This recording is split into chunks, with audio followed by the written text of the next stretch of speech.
little pictures here, so we'll go over that first as far as what I did, as far as the makeup of the class. Then we'll get into what we're doing this week and what the take-home is. Next Tuesday, no class because campus is closed. Next Monday and Tuesday, just a reminder. So if you come to the class, the door will be locked. So don't come to class. Make note of that. Nothing's going to be due next week. So let's go ahead and go over what I did to the course here. What I did is I went ahead and on the home page, you've got links now to every one of the weeks with the heading of what we're covering that week. So we're in week 2. Week 1 was last week, introduction. Week 2 this week is camera history. Next week is settings and contrast. Week 4, contact sheet and ISO. Week 5, exposure. Week 6, white balance. Week 7, restoration of photos. Panoramic in week 8. Landscape week 9. Macro week 10. Lighting lab on week 11. Portrait lab, where you actually bring folks that week to class and you take their portrait. So you can actually be planning that now with your family or friends. We also allow pets to come in and animals to take photos of every year. So we meet in another class or another lab actually in the middle of this building, and we set up a light and you guys have a portrait studio that week. Week 13, actually the end of week 12, after you're through with your portrait, you'll start working on your final portfolio. I did bring some more portfolios you guys can look at before you leave tonight. Week 13, you'll work on your final portfolio. In week 14, you will present your final portfolio. So that's the makeup of the entire semester. And I did add in here also a live chat link. When you click on this live chat link, it'll bring you to a page. And if I'm online somewhere, it will let you chat with me basically. And I can also send files to you and get files from you in that chat feature. It saves the log of the chat session so I can email it to you afterwards. So anytime I'm online, I'd definitely avail yourself to that. This link goes right to course documents. Then I'll probably be adding more stuff throughout the semester in there. One of the ones I did add recently from last semester was Picasa Photo Management, which is a link to a podcast on how to manage your photos using Picasa. And since we're not meeting for a couple weeks, I'd say probably a good idea to watch that one and see how Picasa works on your PC or Mac. I downloaded it. Uh-huh. I like it a lot. Yeah. I think I would, but I do. Yeah, it's real intuitive, and I think you'll like it. I think everybody will like it once you start downloading it. When you click on a week, let me go ahead and go to student view real quick to show you something here, to your view.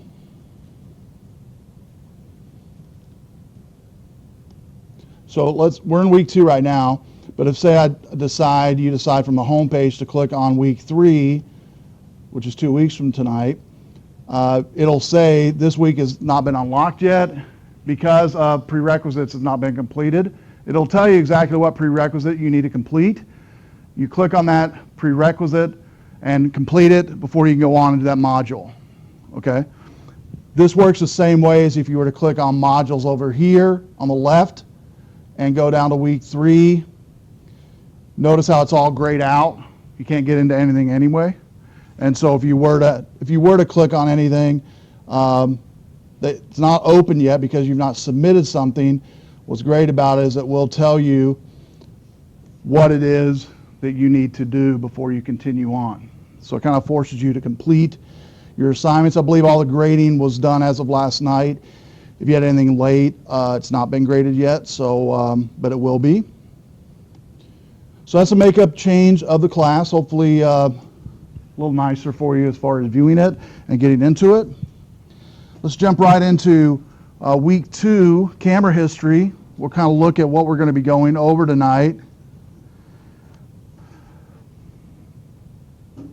The podcast that you're listening to will be posted here once it's finished uploading. Notes we'll go over in just a second on Introduction to Digital Photography. And in-class exercise you'll be doing an auto setting camera exercise where you'll take a photo of each other and post it immediately.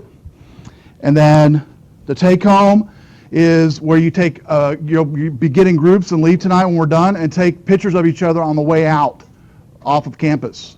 That's going to be your take home.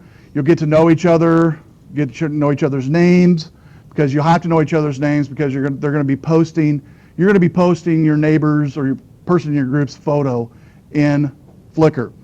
Now, while I'm mentioning Flickr, last week everybody set up your Flickr account, you emailed me your Flickr URL. I want to really quickly show you a real quick tutorial in Flickr, if that's okay. Just like a 5-minute tutorial. And you can just watch if you want to, because this is being recorded, so you don't have to go into Flickr if you don't want. You can just watch me. This one is a demo I use each semester. One of the things I like to show you at first is how to change your name here from whatever it is to something else. When you log into Flickr, you want to click on the U link here, which will bring you to your photo stream. My name is Prof. Conkle, and you'll notice in the URL it says flickr.com photos Prof. Conkle up here in the actual URL. Some of you might have a number URL right now, but you can change that later, so I'm going to show you how to do that right now. You'll click over here on the right side where it has the 3 dots, the ellipsis. You'll go down to Profile, and you don't have to feverishly write down what I'm doing because this is being recorded so you can watch it later, so just kind of enjoy it. Over here on the right side, there's a whole bunch of edit stuff, okay? The one you want to edit is you've got screen name is the one you want to edit. And it says here your name. Screen name is the name that identifies you on Flickr along with your buddy icon. You can change your screen name whenever you like, okay? Used to when Flickr came out, you can only do it once. Now you can do it whenever as long as it's available. You can change it. So I'm going to go ahead and change this one to something else just to show you.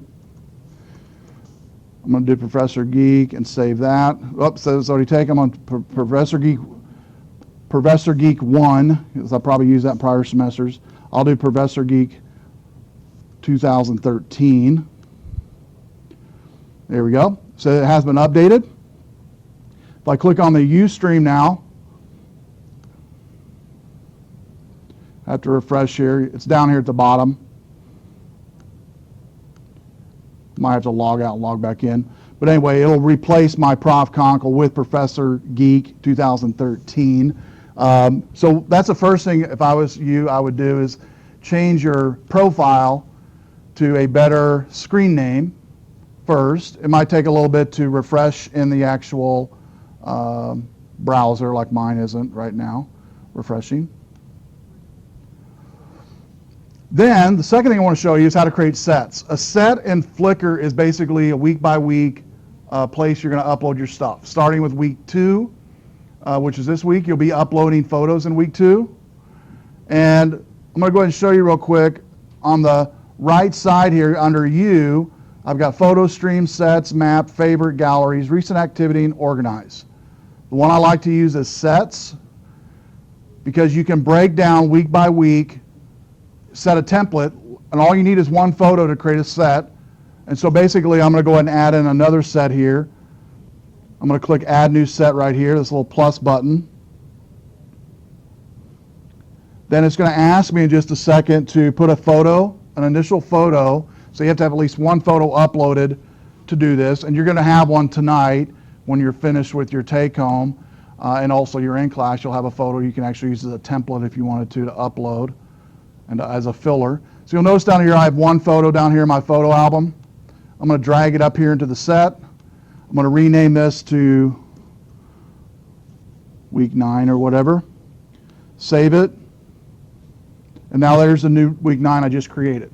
So you can create week 1 or weeks 2 through 12 actually we'll be using this semester.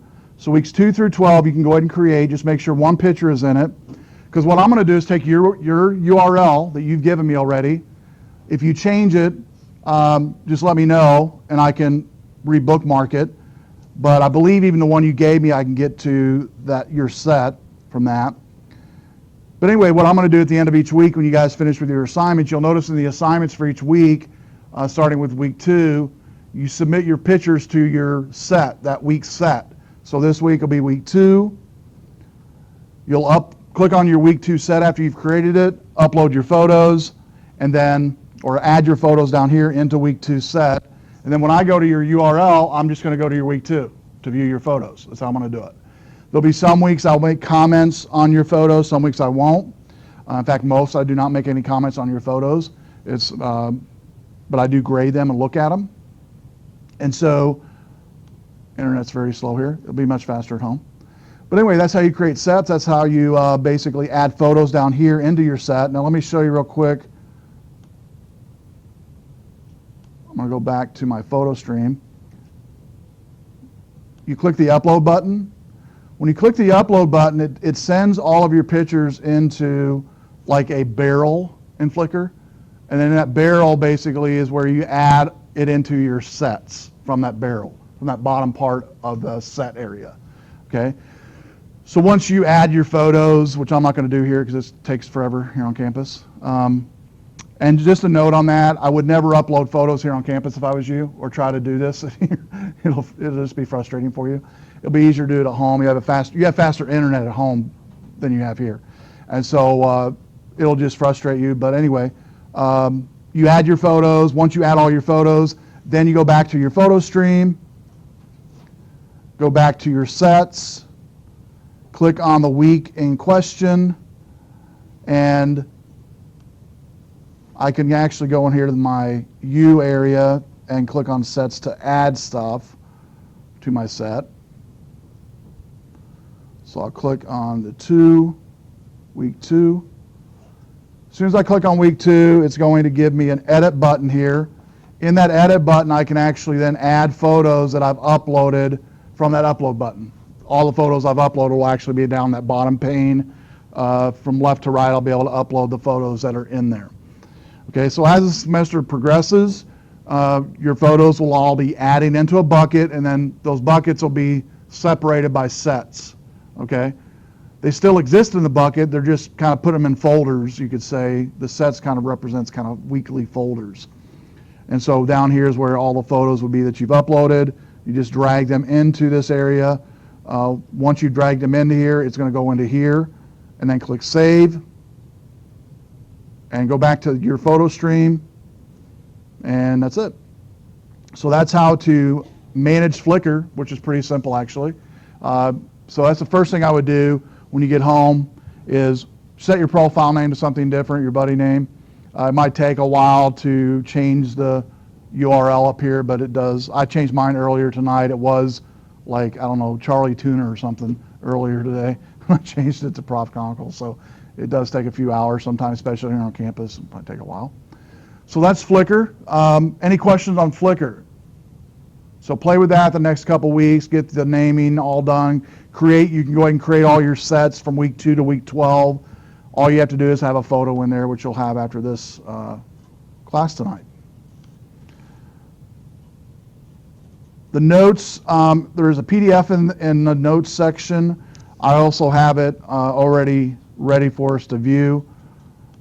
So I'm going to go ahead and you can just watch it on the overhead. Since the internet is so slow, we'll see if we can get this going this way. Okay. And let me go full screen on this.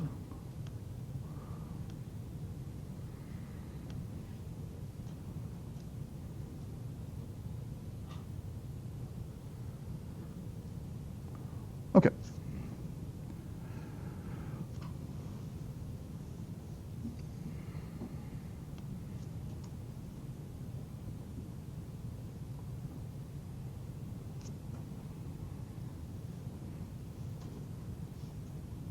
Come on. I've got it on my local too. I'll just do it that way since the internet's taking forever. All right.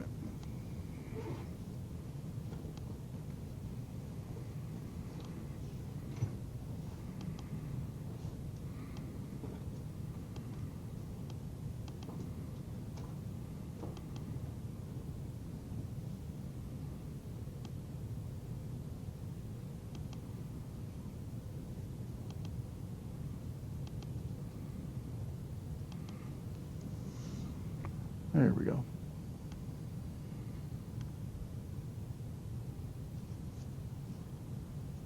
All right, so we're going to talk about some history of cameras and also some types of technology, terminologies that you need to know. So some of these words you've heard before, some of you might not have.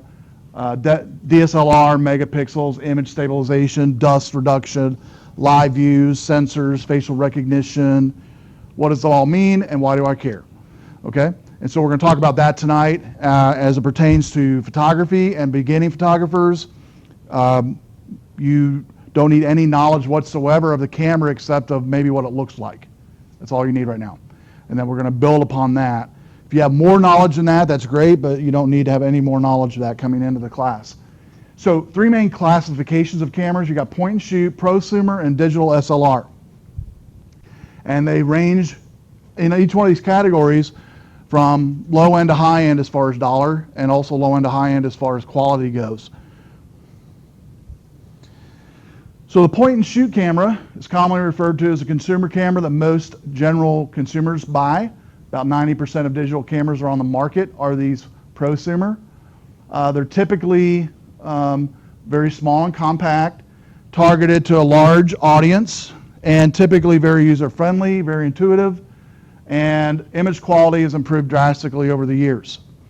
And so an example here it has here is an HP, but it could also be a GE, could be Canon, has a number of good ones, Panasonic. So it's not technically its own specification on prosumer. Prosumer is kind of middle range. It's a term used to describe advanced point and shoot. Similar appearance, typically has extended zoom range, and it's combined user-friendly with some advanced features, like you might be able to put an attachment lens on it or something for zooming. Sony has a number of these out. Kodak has a number of these out as well. SLR stands for single lens reflex. This one is a larger sensor, which we'll talk about tonight. Greater image quality because of the larger sensor. They tend to favor manual control over automatic control, and much larger and heavier, and have the ability to interchange lenses. Some of the lenses on these systems are into thousands of dollars just for the lens alone. So I always tell students, you definitely, if you have a point and shoot or mid-range, you're good. You don't need to go out and buy a top-of-the-line SLR to begin photography and take good photos. You really don't. So what's the real difference between digital SLR and point and shoot camera? Now let me just ask you real quick, what do you think it is? You think it's megapixels? Do you think it's, you've heard of that maybe? Do you think it's the lens? Do you think it's what? What do you think it is? Yeah.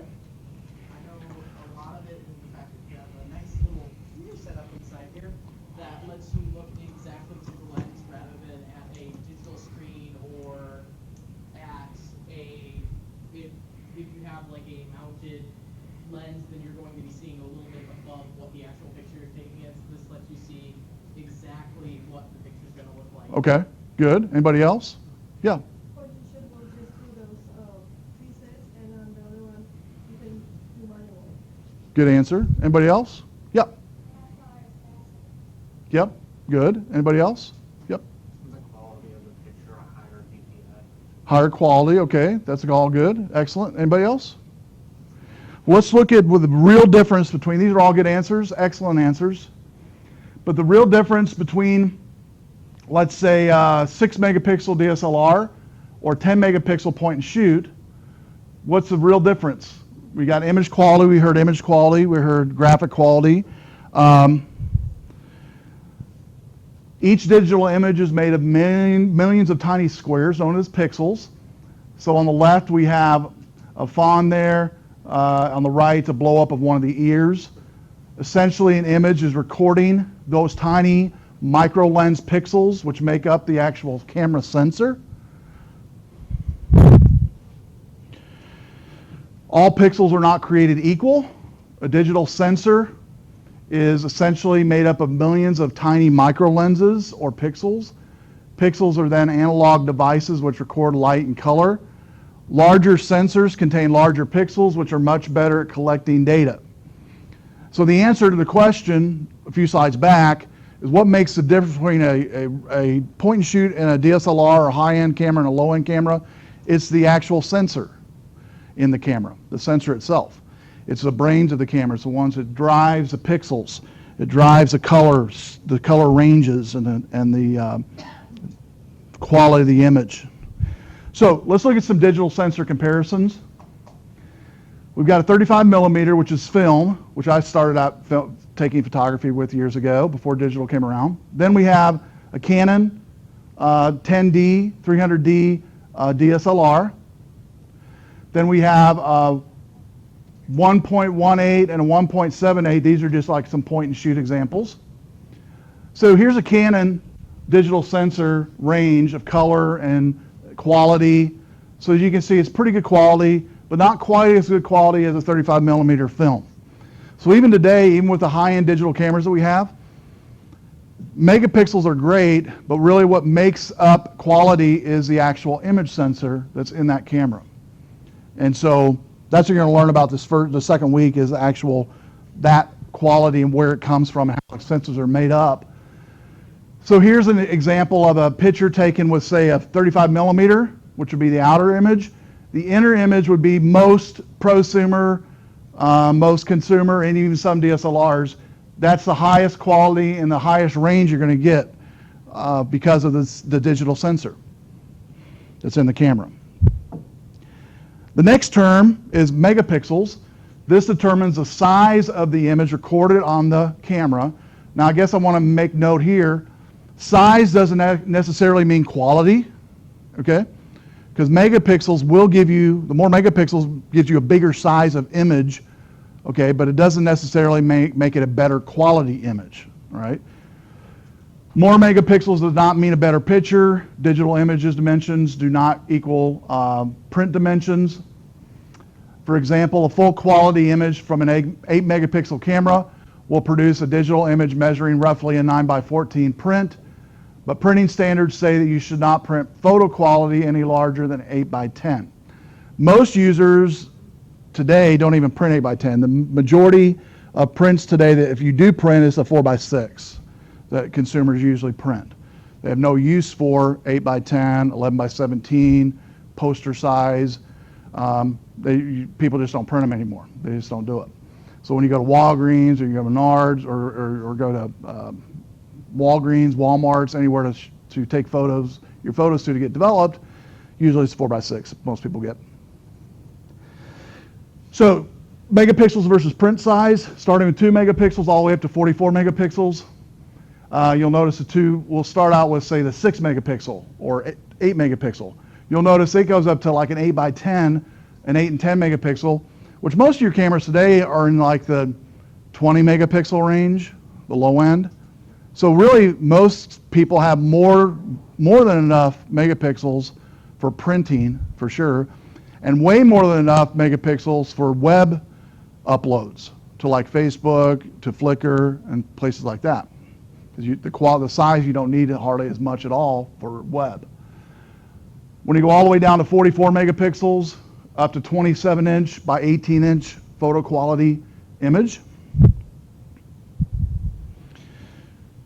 Movement compensation. What this refers to is a camera's ability to correct small movements by the user while taking a picture and then compensate for by reducing the blur in that movement.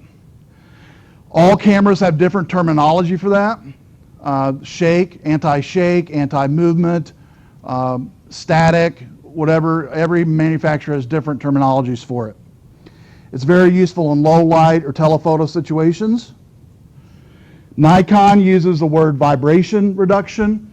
Canon, image stabilization. Pentax, shake reduction. Sony, super steady shot. But they're all the very same technology called movement compensation. And what that means, you take a picture and somebody moves, it compensates for that and corrects that movement. Dust reduction. Most of your point and shoot and your middle range cameras don't have to worry about this because they don't have removable lenses. But if you have a removable lens on a camera like a DSLR, dust can get in between the lens and the sensor and can be difficult to remove.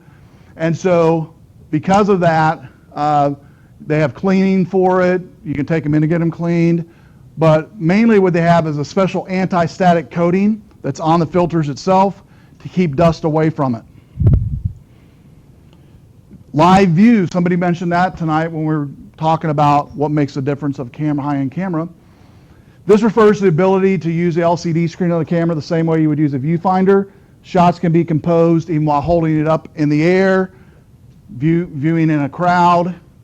Originally only found on point and shoot, but now all DSLRs have a live view. One of the downsides of a live view is battery consumption.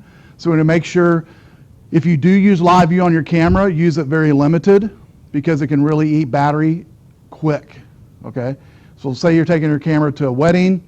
If you're using live view for every shot, your battery can literally be depleted within like 30, 40 minutes on most cameras, okay? So if you're going to use live view all the time, you can just make sure and bring extra batteries with you. That's fine.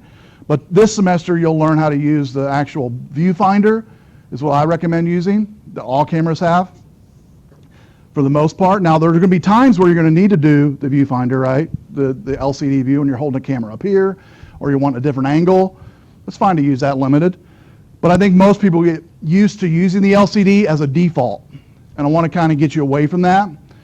LCD can be used as a preview of a picture once you've taken it, which you can all set your cameras up to do that. But you don't want to really use it to view whatever you're shooting. You want to kind of get away from that just to save battery.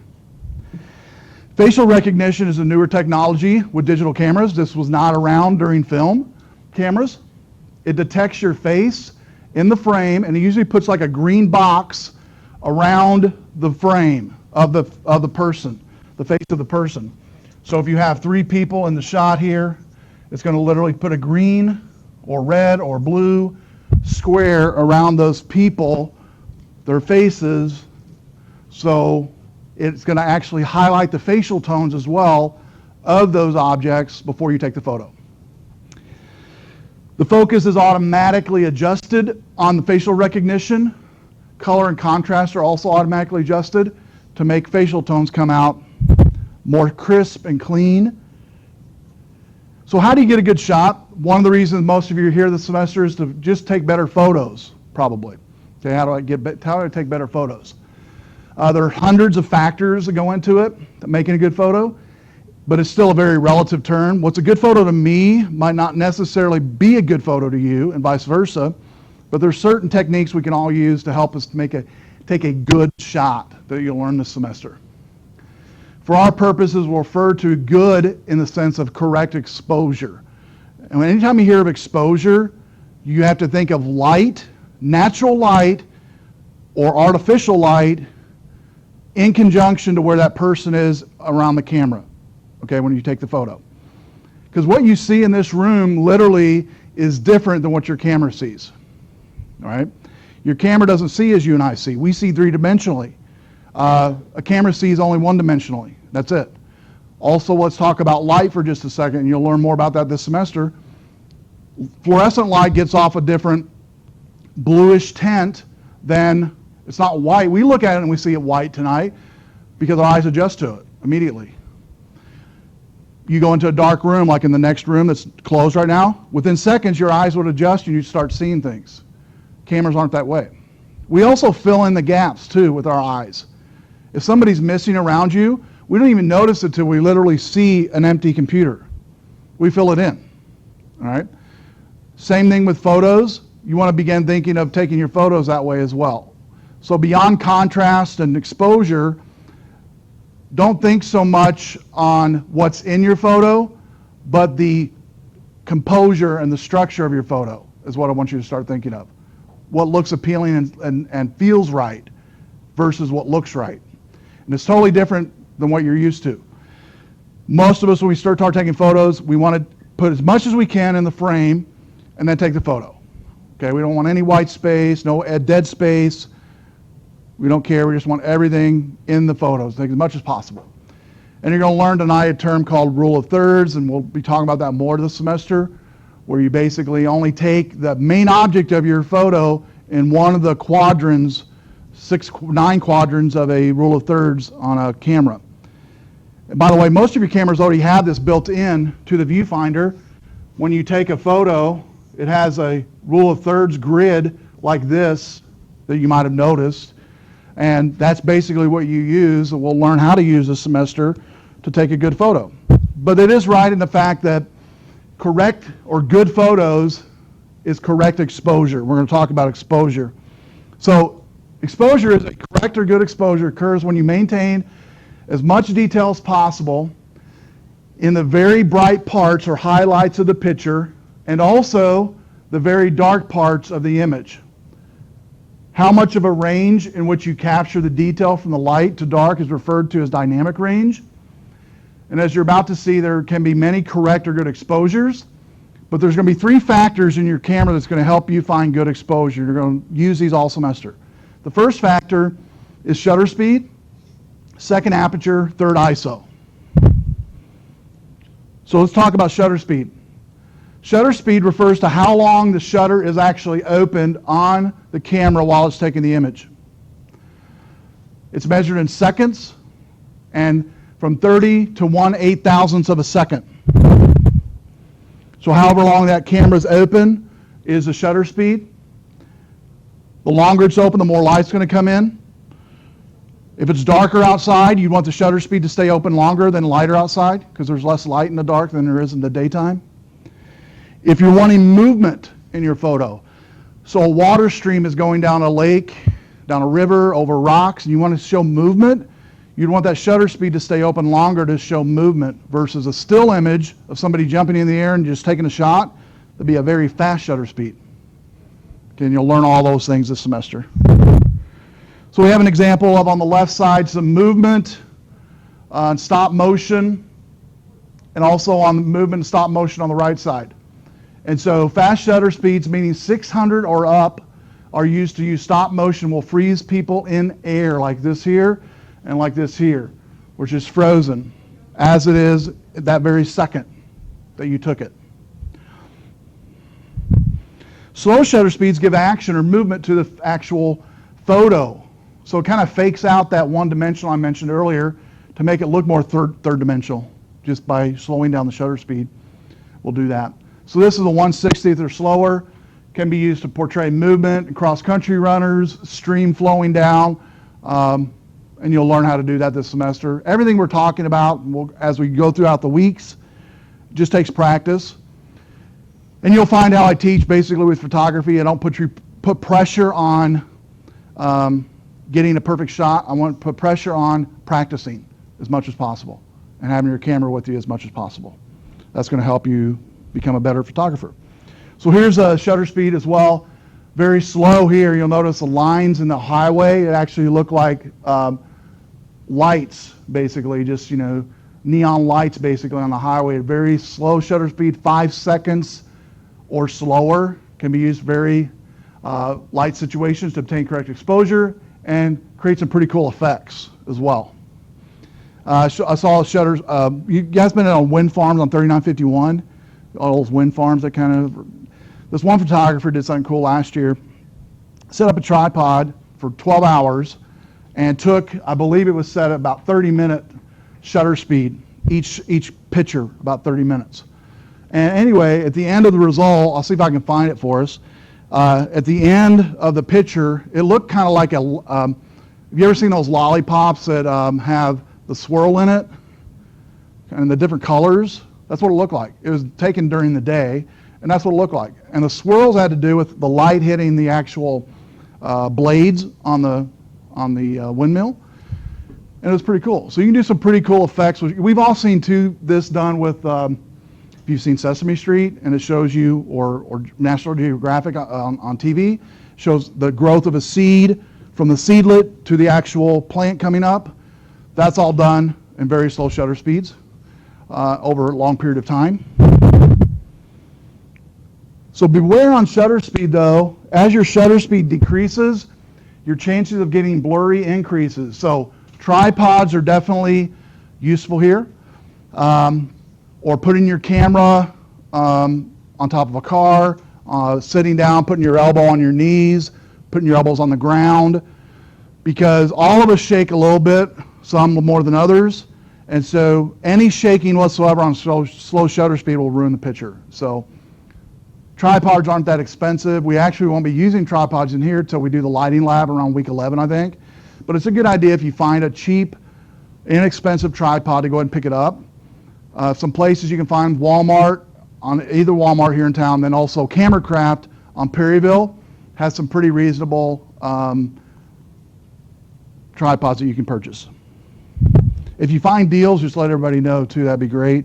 You can post it and email me and I can post it on the class. The second is aperture. Aperture is basically defined as the hole or opening for which light comes in. So we talked about shutter speed, now aperture. So the hole or opening which light comes in, inside the camera there's a system of blades, and this is a dramatic look at one, which opens and closes to increase or decrease the opening which light passes through, and that's called the aperture. Okay? The tricky part about aperture is the higher the number, the smaller the hole, the lower the number, the higher the hole when it comes to aperture. It's also called in camera technology f-stops. Okay? So aperture is often referred to as f-stop. It can be referred to as 1.8, 5.6. Smaller numbers I mentioned earlier means a wider opening and is referred to as a larger value. A larger aperture of 2, a small aperture of 22. The wider the lens is open, larger aperture value, the more light gets in, and you can use a fast shutter speed in that case. Most of your cameras will have what's called an A mode, which is aperture mode. When you put your cameras in A mode, it automatically adjusts shutter speed. When you put your cameras in S, shutter mode, it automatically adjusts aperture for you. Those of you that have those modes. So here we have an example of shutter speed or apertures f2 through f16. You'll notice from the low number to the high number, the lower the number, the larger opening, the higher number, the smaller the opening. That's all you need to remember when it comes to aperture. All of your cameras will have different settings for aperture as far as ranges, but all of yours should have some type of aperture setting. If it doesn't, on any of these labs that we do, where you have to deal with settings, if your camera does not have whatever setting is we're talking about, we can adjust the lab and the take-home to fit your camera, so don't worry about it. Depth of field is the next. Aperture also contains what's called depth of field, which refers to how focus your image is in focus. So a wide aperture, a small number, gives a shallow depth of field and can be used to isolate the subject. So here's an example of a shallow and a wide depth of field. You'll notice on the shallow, it gives more of a third-dimensional look to the photo of Twine. On the right, it's a wide depth of field, and the f-stop on the right is f32. Larger number, smaller hole. Smaller number, larger hole, meaning more light's coming in, so it gives more of a blurred look, but isolated to the object. Aperture and depth of field is used a lot in what's called macro photography, which we'll also do this semester, where you take a close-up of a flower, an insect, and blow it up to where you can see it closer and kind of magnified and isolated. You'll see a lot of these taken for what I just mentioned. Nature shots, a macro photography for medical field. When they're, say, I used to work for a pathologist, and when I first was a young guy doing a courier route, and I used to bring in the stuff he would do his pathology stuff on, and he would a lot of times have to blow up whatever it was he was looking at, whether it be a brain, whether it be a kidney or whatever, to dissect it, but he would actually be doing it under a microscope that would actually kind of look like these here, the one on the left. It would kind of really blow up and isolate whatever object it was he was working on. So all of your cameras, by the way, can create this feature, create this type of look on photography.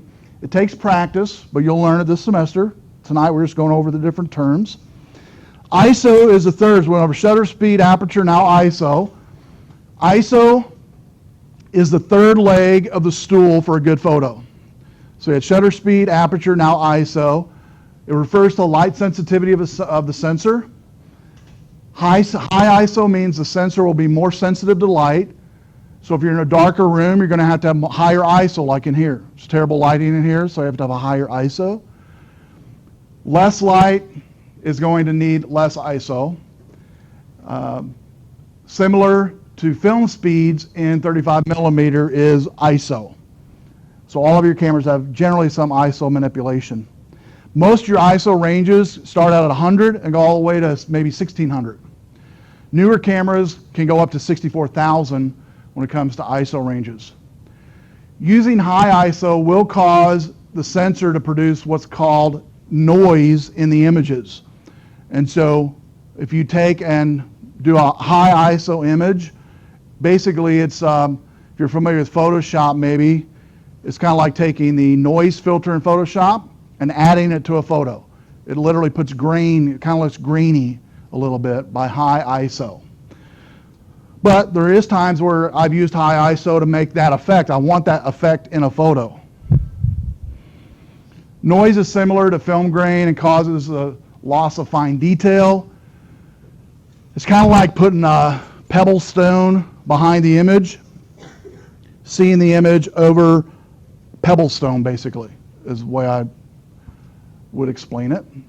It's more visible in dark parts of the image and generally more noticeable when it's seen on your screen or your monitor than in print. Okay?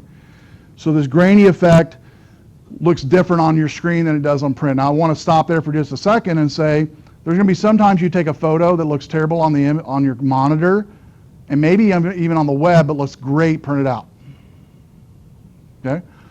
Depending upon your monitor, also depending upon the image itself, like if it has high ISO, it will always look worse on a computer, any computer.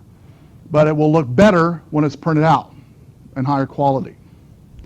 And so generally for high ISO, you're not going to use it if you know that photo is going to be mainly used online. You wouldn't use it. Some cameras have what's called a digital image stabilization. This means that the camera will automatically increase the ISO in order to allow a faster shutter speed. Faster shutter speed will reduce the likelihood of a camera shake, but it uses high ISO, so it will increase the likelihood of that grainy image look using this digital image stabilization. So while you're playing with your camera the next couple weeks, my challenge to you is get your manual out, figure out all the settings your camera has that you never knew it did have. And one of the settings I want you to turn off if it's on already, is a digital image stabilization. Anything has to do with stabilization, turn it off, because it will affect the quality of your photos, all right? In general, it will affect them. So turn it off. You say, what if I need it to stay steady? Or use a tripod, or use what I mentioned earlier, leaning your arm on something steady, leaning against a tree, your shoulder against a tree, taking a photo. Anything but image stabilization. Because what it does is it uses software in the camera to manipulate the picture, which makes it look worse. And so makes it look grainy. So turn that off while you're looking through your camera. It'll show you how to do it, or the manual. If you don't have a physical manual, like a physical hard copy, most all of your cameras you can search online and Google that camera make and model, and then put at the end of that search, manual. And you'll probably more likely be able to find it and download it. Okay, so if you don't have a physical copy for yourself, do it that way. Save it to your phone. If you have a phone, email it to yourself and open it up from your phone. That way you can keep it on your phone. That's what I do. Or you could print it out and put it in your camera bag if you wanted to. The fourth element is white balance. White balance doesn't really affect your exposure, just the appearance of colors. Different light sources, like in here, cast different colors. Your car lights, the halogen lights, LED lights, cast different colors. The old-fashioned halogen bulbs at home versus the new bulbs, the twisty bulbs, have a different color. And they usually are not, they are noticed with the eye. The light sources cannot be noticed with the eye. And then white balance is essentially the camera compensating for the color cast of that color that's in the room or that you're taking a photo of. So you might have noticed on your camera, one of the weeks we do this is where you take and manipulate your white balance. So most cameras have default white balance settings like, shade white balance, sunny white balance, beach white balance, party white balance, fireworks white balance, and then they have manual white balance. Okay?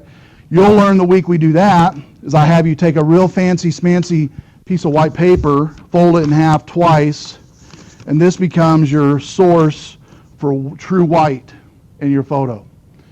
This is your source for it. Because once you know what the true white is in a picture, all the colors come out when you find true white. Okay, without true white, you can't have any true color. You have to have true white first. And so that's all white balance means is you're balancing your camera against what it sees as white, and you train it to see what's white, whether through the filters I mentioned already, like the sunny, dark, shadowy, fireworks, whatever, or manually pointing it to something. This is called like a gray card is what it's called, pointing it to a source of white, then you take a picture of it literally, it becomes a source of the white balance. Then when you take your photo, all the colors actually come out and come alive in that photo. And that's a really cool week when we do that. The students see that with your cameras. And so white balance is very powerful. It does help you with exposure, but really what it does is it helps you with correct colors, okay?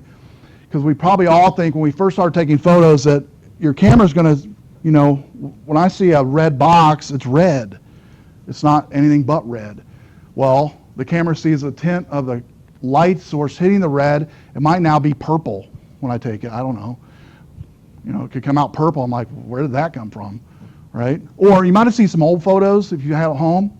We get the restoration lab this semester. You ever seen the old Polaroid photos that look kind of like it's stained with cigarette smoke, like white? It's kind of yellowish. You ever seen that? Well, that could be the case if it was stained with cigarette smokes, but a lot of times it's the actual bulbs that were used in the houses back then that actually put out that yellowish tint in the room, okay? Put the yellowish tint in the room, and so when you took the Polaroid photo, everything looked yellow, okay? And so same thing with blue lights and fluorescent, car lights give a different light as well, candle light gives a different light. The best source of light, you can probably guess, is natural sunlight, okay? The natural sunlight. And the best times to take photos, kind of jumping ahead a little bit, but the best time to take photos is in dusk or dawn light. Early morning or right before the sun goes down is the best time to take photos as far as perfect light for photography. White balance has what's called a color cast of light. It's referred to by its Kelvin temperature, and it ranges from cool to warm. Most digital cameras have automatic white balance, but they also have different options, as I mentioned earlier, of different sources of light. So if you're in a halogen room, you're in a fluorescent room, you turn it to the fluorescent white balance. You're in a bright beach, you turn it to the bright beach white balance. And so all of your cameras have different names that they call them. Now we're going to look at basic in-camera settings. First is what's called exposure modes. There are several modes available for your cameras. Have a combination of automatic and manual control over the three elements of exposure. Auto is represented generally by the A on your camera dial, or if you have a digital menu, A for auto. Simply has a green square too, could have that on your camera. It's fully automatic. It is true point and shoot, and most for right lighting, like say dawn or dusk, it takes pretty good photos. Auto does. AV or aperture priority, that mode on your camera if you have it, chooses the aperture value for the camera, and then the camera chooses the shutter speed required for the correct exposure. TV or shutter priority allows you to choose the shutter speed while the camera chooses the aperture for correct exposure. And then M for manual gives you complete manual control. You can choose in the manual mode shutter speed and aperture only. Shutter and aperture in manual mode. Scene modes. Most of your cameras have scene modes. The scene could be everything, like I said earlier. It could be same with white balance, fireworks, scene mode, beach party scene mode, party scene mode, walking the dog scene mode. No, I've not seen that one before. But all these different types of scene modes your camera could have are built in, and maybe you've used those already, I'm guessing, some of those scene modes. And most digital cameras have the similar modes, but they probably call them something different, each one of them. Backlit might be one that you have, which eliminates dark shadows when light is coming from behind the subject you're taking, or when the subject is in shade. There's a built-in flash that automatically fires to fill in the shadow spots of the picture. Beach and snow, when you're on a beach, you're in snow, sunlight, water scenes. Exposure and white balance are set to help prevent the scene from becoming whitewashed and giving them the vampire effect. All right, which means all whitewashed faces we've all taken before, right? With full flash or on a beach or in snow. It's going to basically do that, give you the whitewashed look. And tripod on the beach snow is definitely recommended because it manipulates the movement of the camera, the exposure of the camera. And so it could have that shutter open for quite a time for beach and snow. Fireworks, the shutter speed and exposure are set for shooting fireworks. Tripod on this one too. If you ever use this one during 4th of July, it does work, but make sure you use a tripod. Landscape, taking photos of full wide scenes, say a cityscape of Chicago. You're driving in, you stop at a bridge and want to take a picture of the skyscape of Chicago or New York or LA or San Francisco. Macro takes close-up shots of the small objects like flowers and insects. The lens can be moved very close to the subject, and you'll learn that the week we go over macro. So your camera is as close as possible to the subject that you're taking, and the subject is going to be crisp and clean while the background of that subject is going to be blurred a little bit, okay? And that's what macro photography does. Night portrait scene takes photos of subject against a night scene. Built-in flash, red eye reduction are also usually enabled on this scene. Shutter speeds are low, again tripod. Night scene, anything outside at night, usually poor lighting. It's programmed to use very, very, very slow shutter speeds, so again tripod recommended for this scene. And then party scene, taking photos in a dim room. Exposure and shutter speed are automatically adjusted. Captures indoor background lighting or candlelight. Hold the camera very steady when using the party mode, but you don't need a tripod, you just have to be very steady. And then portrait usually is the image of a person's head on a portrait mode in your camera on the actual portrait mode dial. Main subjects clear and in focus, the backgrounds will be out of focus. We'll have less detail in the depth. It's best taken outside during the day, shot using mid to telephone lens, standing close to your subject within the recommended camera range.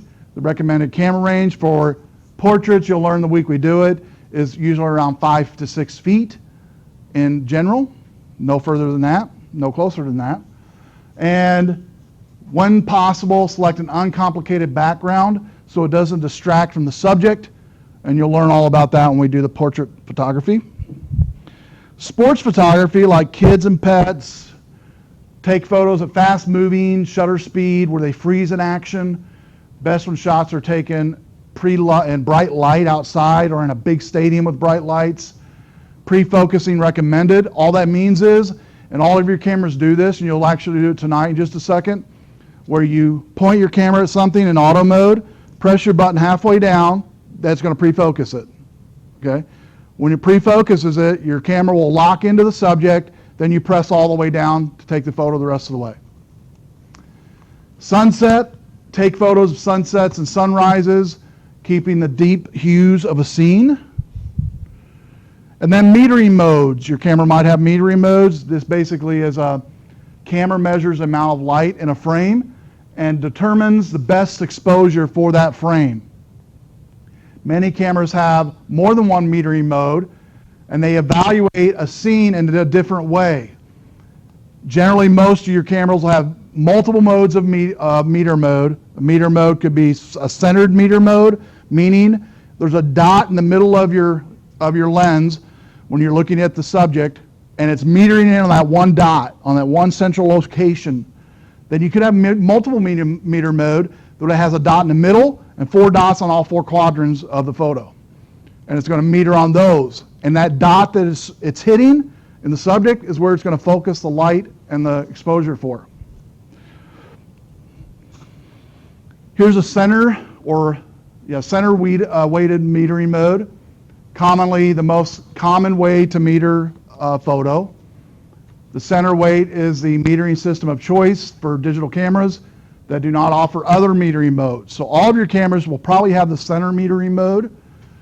Exposure metering is averaged over the frame. Again, you press the button halfway down on the camera. It sets that metering mode for exposure and takes the best exposure shot it can when you press it the rest of the way down. Matrix basically takes a complex look of a scene and it puts dots in different locations of the scene. Generally, it's going to be a dot in the middle and a dot on the 4 quadrants of your LCD viewer while you're viewing that picture, before you take that picture. Spot metering is wherever that meter is pointed to, just under 4% of the viewfinder area.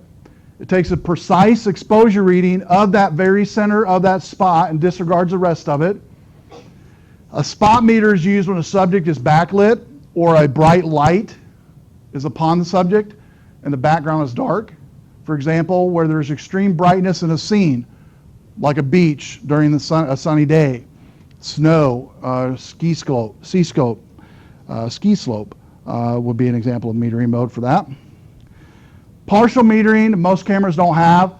This one has to do more with underexposure, which we'll talk about this semester as well.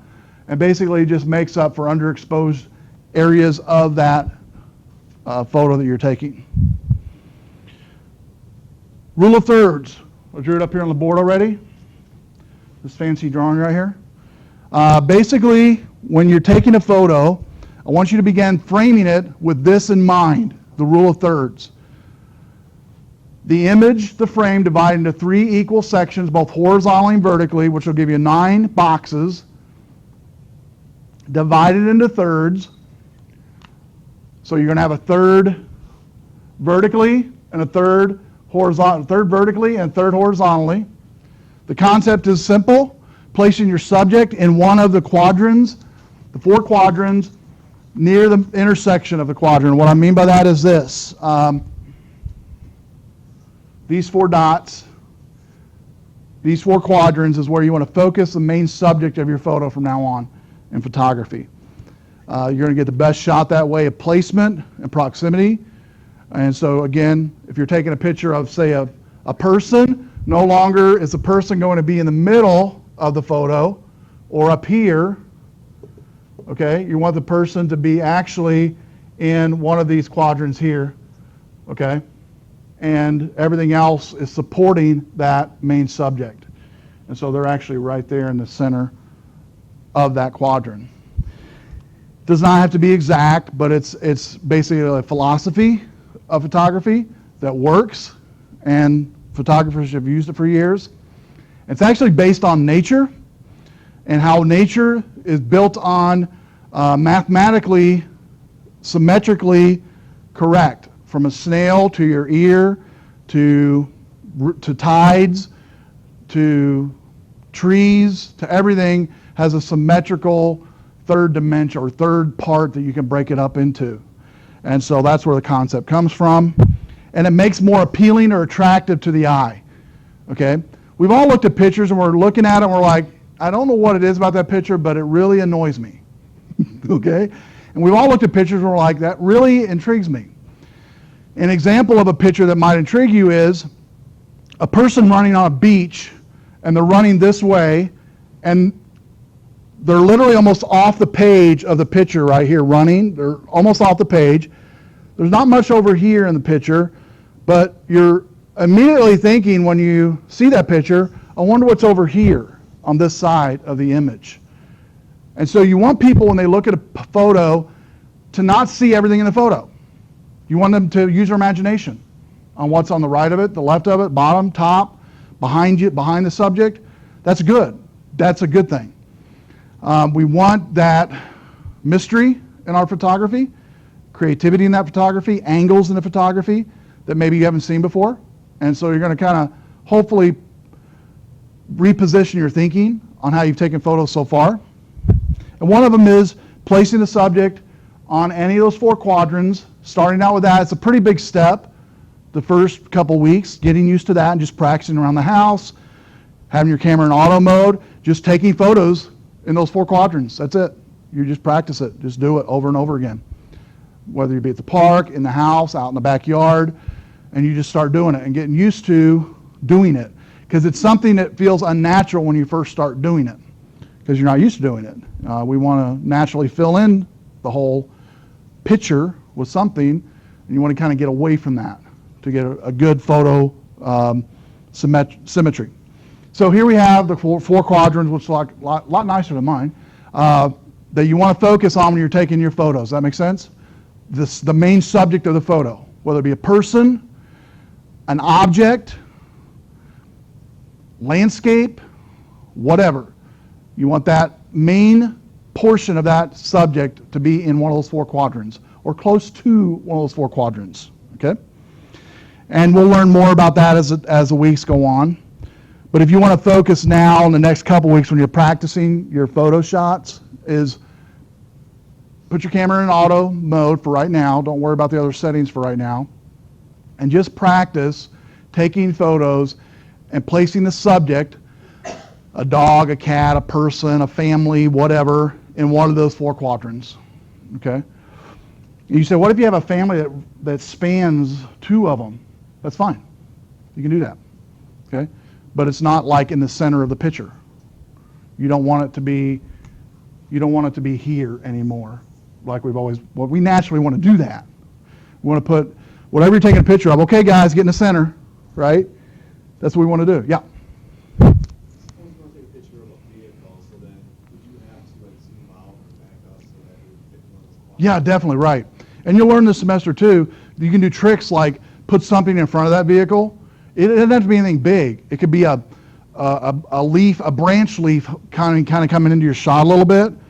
Or maybe, I don't know, for a vehicle it could be a person standing there, or maybe a tire or something. You know, anything that's in front of that image, that subject, will give dimension to it. Does that make sense? And so if you have your car up here at the top, and let's say you put over here, I don't know, let's say there's a bush, just a simple bush out right here in your yard or whatever. Say this is out in the street, and you're going to have to kind of come back to get that view, right? But this will actually add dimension. And one of the things you want to do when you're taking a photo naturally is this bush. You don't want it to like overtake the car at all, but you want to get this bush maybe just a little bit, a leaf or 2, kind of going over the top of the bottom of the car, just a little bit. What that'll do is it'll actually add a dimension to that image. So yeah, it's a good one. So anything you can do to add dimension, this is going to help you doing it. Now, we've not gotten into this yet, but when we get to the landscape week, say you're taking a photo of a landscape of land, sky, and water, okay, which is popular in landscape, right?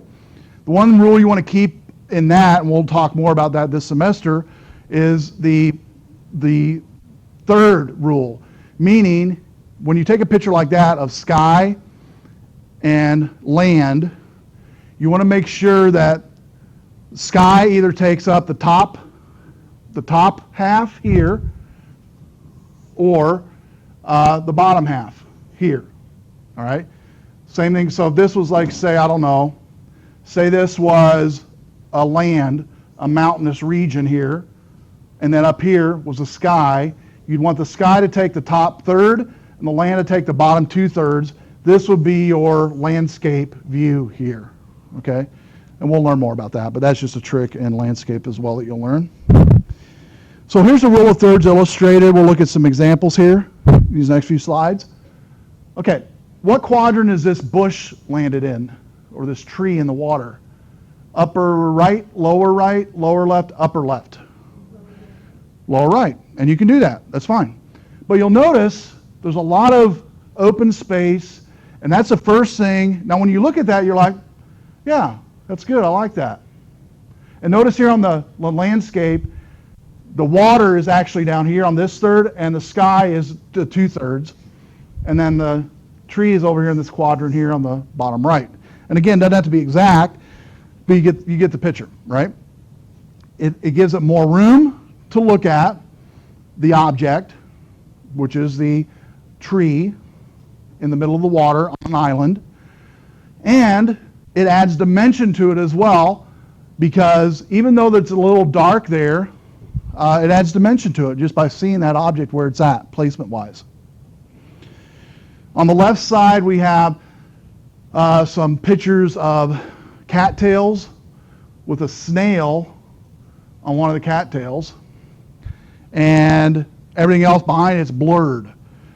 What is the object in this one, you think? The snail, right? The snail. The cattail's definitely holding the snail, but you might notice the cattail first, and the snail might you notice second, and that's fine. You don't have to notice the object first, just as long as your eye will generally wander to that object, whatever it might be. And naturally your eye is going to go to it like, what? That's a snail. That's weird. Okay? And it's in the upper left quadrant on this one. Let's look at the picture on the right. What quadrant is that object in? Upper right. Everything else is just water. 2/3 is water. 1/3 is sky at the top. Okay? And that's just another rule of thirds that you're using. And so you can see where your eyes are having to go and be retrained probably, right? And that's normal when you start taking photography classes and start learning how to take photos. You have to retrain your eye. I had to do the same thing years ago when I started taking photography classes, like you. And so you just retrain your eye. And the best way to retrain it, get your camera out, and everywhere you go, you take photos. Everywhere you go. Everywhere you go. Don't leave your camera at home. Take it with you everywhere. Because the more you use it, the more your eye will be retrained to take photos in a rule of thirds. Okay? You'll get to the place to where you naturally know where you want to place that object according to its surroundings. Okay? You'll naturally know where you want to place it according to the surroundings that it's in, whether it be in the upper right, upper left, lower left. Okay? And you will, taste has something to do with it. Your taste. Your things that you like to look at already. It'll have something to do with where you place that in the image. So again, rule of thirds is a concept. It's very simple. You place the subjects on one of the lines near the intersecting points. For portraits, the eyes are often positioned along one of the horizontal lines on the top or bottom, preferably near the power points, to make the photograph more appealing to the eye, naturally drawing attention to them. For landscape, the horizon is aligned to any one of the horizon lines, either the upper or lower line, the 1/3, 2/3 scenario I mentioned, for land, water, sky. Photo processing, I'll mention a few. We've already mentioned these, but I just want to mention it tonight. Picasa, it's free. If you haven't downloaded it, definitely do it. Very simple and easy to use. Watch the podcast in the document section of our course. Now what we're going to do is we're going to get your cameras out, and you're going to find the auto setting of your camera, and you're going to take a picture of your neighbor, in this example here, real quick. And this is what I want you to do. When you get the camera out and you put it in auto setting, let me bring up my instructions here real quick.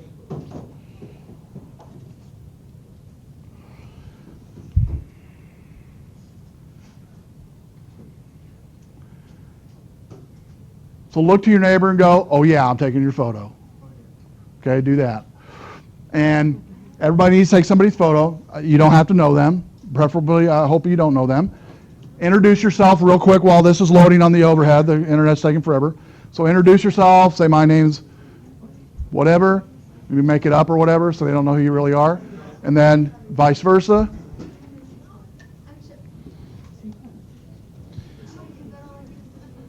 As soon as you introduce yourself to somebody, Go ahead and take a photo of that person.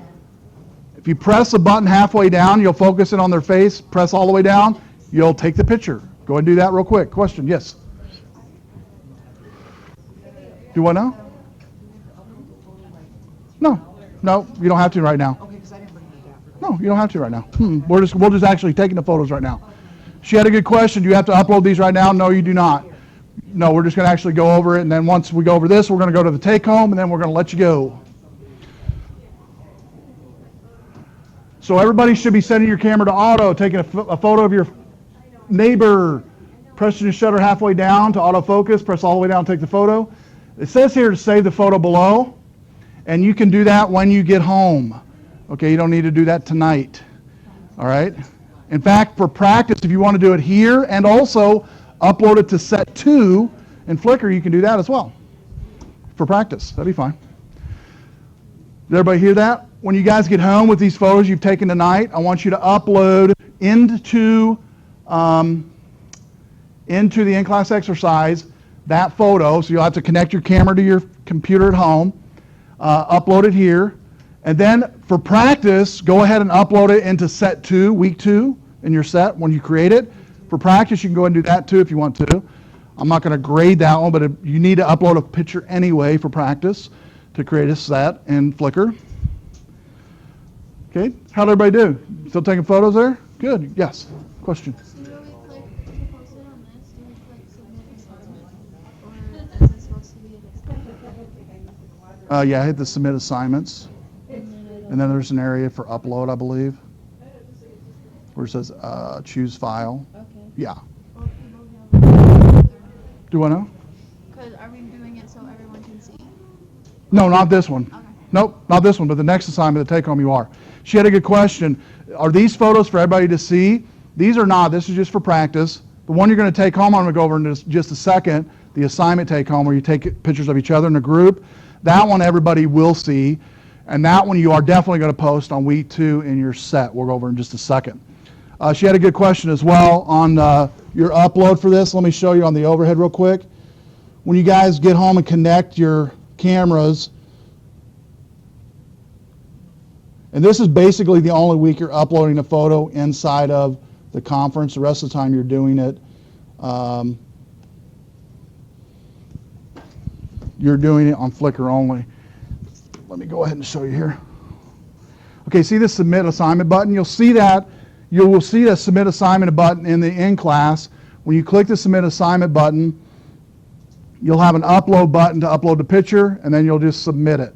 That's all you're going to have to do for the in-class exercise. Now let's go over the take-home real quick. And nobody's going to see these pictures that you're posting but me on tonight's in-class. Now the take-home we're getting ready to go over, everybody's going to see those.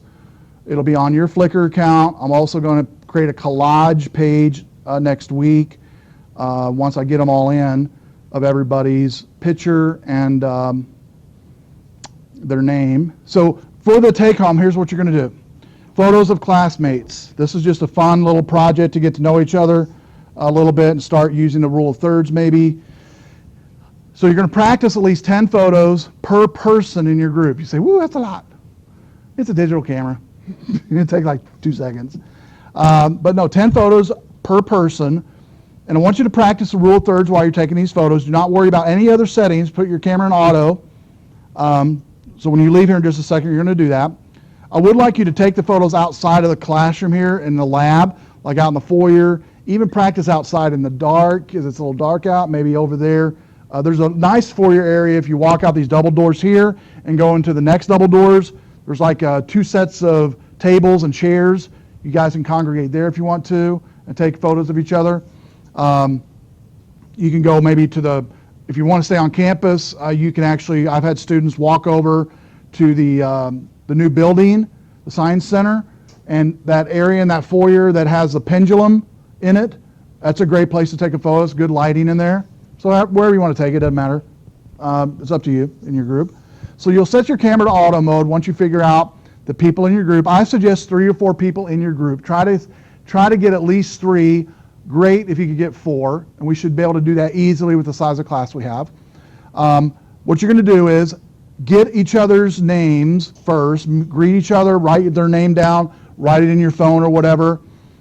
Then what I want you to do is, it says here to name the photo. This is for your purposes only, because when you get home, you can name the photo the last name of the person that you took the photo of. So if their last name is Smith, you'll say Smith. But before you do that and leave each other from campus tonight, they're going to look at those 10 photos that you've taken of them, and they're going to delete all but one. You're going to have one photo left that they like, that person that you took the photo of, because that's the one that you're going to upload into your week set 2. All right? When you upload the photo into week set 2, I do want you, in Flickr, it does give you the ability to comment on pictures or put a title on a picture. The title I want you to put is their name. Pretty simple, right? So the title of the picture, the caption is going to be their name. So you'll take, if you have 3 people in your group, you're going to take 20 photos, 10 and 10. Each one of those people will go through your LCD viewer, view the one they like. You're going to delete all the other ones because you'll forget if you don't. So just quickly delete the 9 photos they don't like, keep the one they do like, and then make sure and jot down that person's name on your phone or on a piece of paper or something so you'll remember. Then when you get home, you'll create that set 2 in Flickr for week 2 in the sets. Upload your photo, add it to your set. Well, first you have to upload your photos, create the set, then add the photos to your set like we did in class tonight. And once you finish that for the sets, all you have to do down here, notice I said here to submit an actual URL. All you really need to do for this one is submit the URL for your website. You don't need to do the full URL to the JPEG, because people can view your website from the URL you gave me last week and go to that week set 2. So I'm going to go ahead and change that real quick, because you can do it to the JPEG, but you don't need to do that. It might be more difficult for some to do that. So I'm going to change this to where you basically paste the URL of your photo album only. That's all I need. An example, I'll put mine on there. I'll put Flickr.com web225, and you don't need to put the name of the person. That'll be too confusing, I think. We won't do that. So we'll just do it like this. How's that?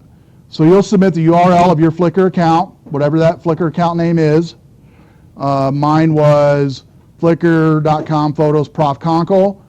And then to see your photo that you gave to that person, you chose that person to upload, you just click on their URL, go to their sets, go to week 2, and you'll see each other's photo in your group that they took. Make sense? Questions?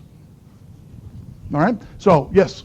I forget my camera at home. Well, you can borrow somebody's.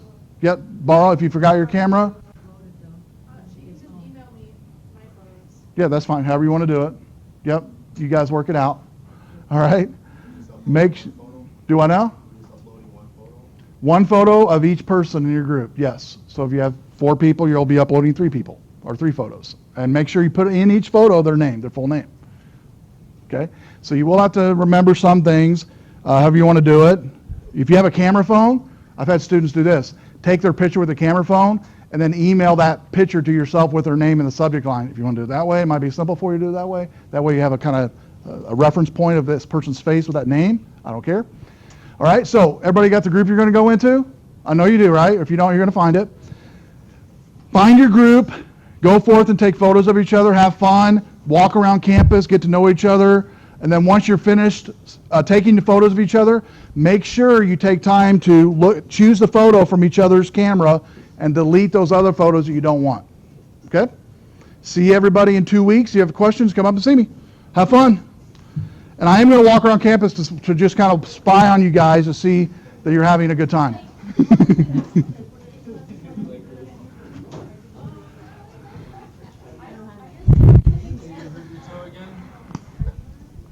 You were done doing